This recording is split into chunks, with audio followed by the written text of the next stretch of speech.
ఈ రోజు మనం మెగాస్టార్ చిరంజీవి గారి జీవితంలో చాలా మందికి తెలియని ఒక ఆసక్తికరమైన అంశం గురించి తెలుసుకోబోతున్నాం.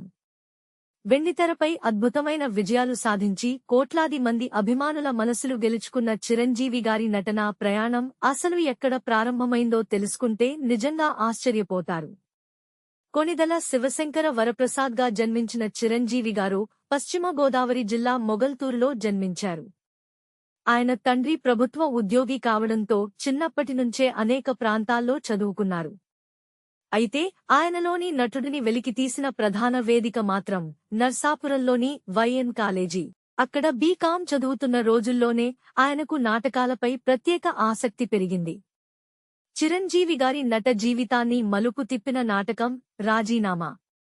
కాలేజీ వార్షికోత్సవాల్లో ప్రదర్శించిన ఈ నాటకంలో ఆయన నటన అందరినీ ఆకట్టుకుంది.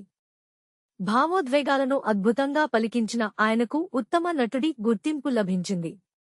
ఆ రోజు అందుకున్న ప్రశంసలు, చప్పట్లు ఆయనలో ఆత్మవిశ్వాసాన్ని పెంచాయి.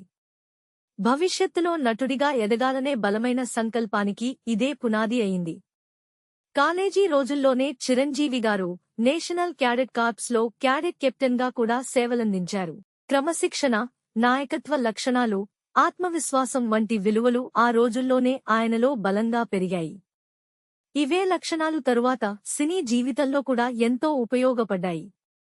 కేవలం నాటకాలకే పరిమితం కాకుండా ఆయన నృత్య ప్రతిభ కూడా అప్పుడే వెలుగులోకి వచ్చింది.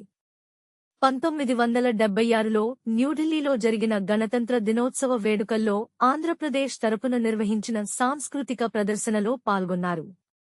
దేశ రాజధానిలో వేలాది మంది ముందు తన ప్రతిభను ప్రదర్శించడం ఆయనకు గొప్ప అనుభవంగా నిలిచింది. చిరంజీవి గారి కళాభిమానానికి మరో కారణం ఆయన కుటుంబ నేపథ్యం. ఆయన తండ్రి కొణిదెల వెంకట్రావు గారికి కూడా నాటకాలంటే ఎంతో ఇష్టం. పలు నాటకాలలో నటించడమే కాకుండా ఒక సినిమాలో చిన్న పాత్రలో కూడా కనిపించారు. కళ పట్ల ఉన్న ఆ అభిరుచి కుటుంబం నుంచే చిరంజీవి గారికి వారసత్వంగా వచ్చింది. నర్సాపురం కాలేజీ స్టేజ్పై మొదలైన ఆ చిన్న ప్రయాణం తరువాత మద్రాస్ ఫిల్మ్ ఇన్స్టిట్యూట్లో శిక్షణతో మరింత బలపడింది. ఆపై తెలుగు సినిమా పరిశ్రమలో అడుగుపెట్టి క్రమంగా మెగాస్టార్ స్థాయికి చేరుకున్నారు. ఒక చిన్న రంగస్థల నటుడిగా ప్రారంభమైన ప్రయాణం కోట్లాది మంది అభిమానులు ఆరాధించే మహానటుడిగా మారడం నిజంగా స్ఫూర్తిదాయకం. ఇదే మెగాస్టార్ చిరంజీవి గారి తొలి నాటకాల వెనుక ఉన్న ఆసక్తికరమైన కథ.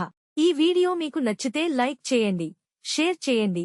ఇంకా ఇలాంటి అరుదైన సినీ విశేషాల కోసం మన ఛానల్ను వెంటనే సబ్స్క్రైబ్ చేసుకోండి.